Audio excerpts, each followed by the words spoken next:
Hello, denizens of the internet. Okay, well, hell froze over today. This is an emergency vlog post about something that is dear to my heart, and that is the Mac Pro. Apple has announced that the Mac Pro is going to be updated.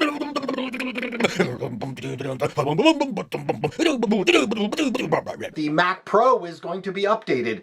Not right now, like in another year. Next year. They're going to do it next year. Well, this is amazing news.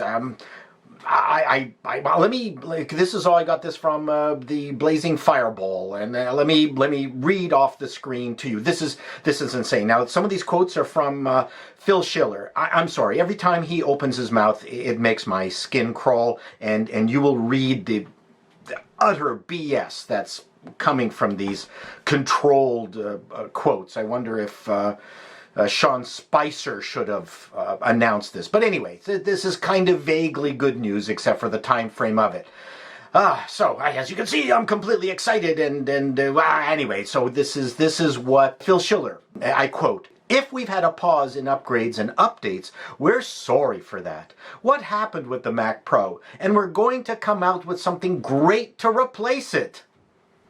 Yeah, I think probably waiting 1,300 days with all the data that Apple gets in terms of its purchases to come to this conclusion is utter crap. Clearly, what's been going on here is that Apple has been wrestling with itself to cancel the Mac Pro. That's really what this is all about, or we wouldn't be waiting so long for this announcement. They wanted to cancel it. And at some point, something twigged in their tiny brains, and they decided that somehow this is important. Because, to be quite frank, I'm going to dive back into this, but the point is, there's an awful lot of small, passionate content creators who literally saved Apple decades ago from death, and Apple has abandoned us content creators. You can't just stop being good to a segment that adores you, and I think this is part of the issue that Apple is dealing with. Yes, I need coffee to get myself excited more. Yeah. Anyways, let's keep reading. So this is Schiller, some more. "We're not going to get into exactly what stage we're in, just that we told the team to take the time to do something really great," which means they've just started now, at some point today, or the day before yesterday, because they wouldn't have released this now without having finally just told a bunch of guys, you people, X Squad, we're going to call you X Squad, and you're going to make a Mac Pro. Start now, because this thing isn't coming out until next year. I mean, go buy a PC, put a bunch of cards in it, put your OS on it, have it out now. I mean, how much better is it going to be? I don't understand. The Hackintosh community is creating the boxes that Apple could be selling right now. How much more special is it going to be? Is it going to levitate? Is it going to be installed with a Tesla? I don't know. This is insane. To do something that can be supported for a long time with customers with updates and upgrades throughout the years. When did you come to that conclusion? Holy smokes, that is brilliant, Phil. Good work, Phil. We'll take the time it takes to do that. The current Mac Pro, as we've said a few times, was constrained thermally. No shit. Really? Oh my God. And it restricted our ability to upgrade it. And for that, we're sorry to disappoint customers who wanted that. And we've asked the team to go and re-architect and design something great for the future. That those Mac Pro customers who want more expandability, more upgradability in the future, it'll meet more of those needs. I don't know. I don't know what to say. It's like, it's propaganda. Schiller said Apple chose to be more transparent with today's news because he cares deeply about Pro users that invest so much in the Mac. We'll talk about what's going on and frankly be a little bit more transparent with some of the things we're doing. Again, Apple has never announced something this far in advance.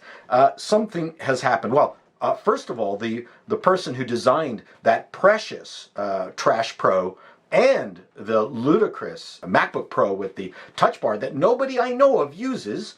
But my understanding is that it's the same individual, who designed both of those pieces of crap, and he's not with the company anymore. And maybe there's a connection to that. Anyways. So we'll keep on going here. Dedicated to the committee, well with them and helping them understand what we're doing and what we're up to. We want to be as transparent as we can for our pro users and help them as they make their buying decisions. What he means is, please don't buy any PC. Don't buy a Windows box now, because just wait a year and you'll get the box that we should have built, back in 2013. So that's why we're here. The overall tone was that Apple is committed to the Mac, even if the iPhone accounts for some 2/3 of Apple's revenue. Like I said, you know what? It's a psychic soup in the technology world. You treat the high-end user well, the way Apple did a long time ago. It helps everything, because those are the tastemakers. These are the people making decisions, or at least offering their advice to people who know dick all about computers. And many people who use the Hackintosh know dick all about their Hackintosh. And who is it who's advising them? The super pro user. And that's who Apple is pissed off with this for the last few years. People like me. I'm getting emails constantly being asked advice as to what box they should buy and blah, blah, blah. So, I mean, that's really ultimately the issue. Some other quotes here. Oh my God, reading Phil's stuff. You got to shower after you read Phil's stuff. Get yourself deloused.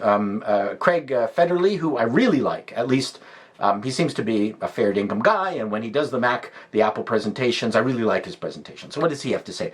I think we designed ourselves into a bit of a thermal corner. Okay, that's honesty. Okay, that's not the kind of Sean Spicer BS that's coming from Schiller. We designed a system that we thought, with the kind of GPUs that at the time we thought we needed, and that we thought we could do well serving with a 2 GPU architecture. And that was the thermal limit we needed, or the thermal capacity we needed. But workloads didn't materialize to fit that as broadly as we hoped. Well, that kind of makes sense, even though the graphics cards Apple put in there were already old AMD retreads. I don't want to get into that. So, being able to put larger single GPUs required a different system architecture and more thermal capacity than that system was designed to accommodate. Right, which is what I did in my thermal throttling YouTube vlog several weeks ago. I mean, this is exactly what I've been talking about. But they're going to be coming out with a bunch of high-end iMacs more suited for the pro user. Next generation iMacs, and we really put all of our energy behind that. But while that upgraded iMac system is going to be fantastic for a huge number of customers, we want to do more. You know what? I like the way Craig has phrased this. So let's see now. Shall we close with Schiller? We're committed to the Mac. We've got great talent on the Mac, both hardware and software. We've got great products planned for the future. And as far as our horizon in the line, you can see the Mac is a core component of the things Apple delivers, including to our pro customers. Let me leave it at that. So it's kind of, sort of good news. How this affects Hackintosh-ing, I don't know. So that will leave to a later post. The Worldwide Developers Conference is coming up in June. We're probably going to find out a little bit more about this. But really, Apple, just come in, tell your dad the truth. Did you start working on the on the Mac Pro now? Oh, no, why didn't I work on it earlier? Tell me the truth. I'm going to beat the living crap out of you. Yes, yes, Daddy, I did. I started working on the Mac Pro just now. I didn't do what they told me to do. I'm sorry. Okay, go to your room. We'll talk about it later, but no dinner.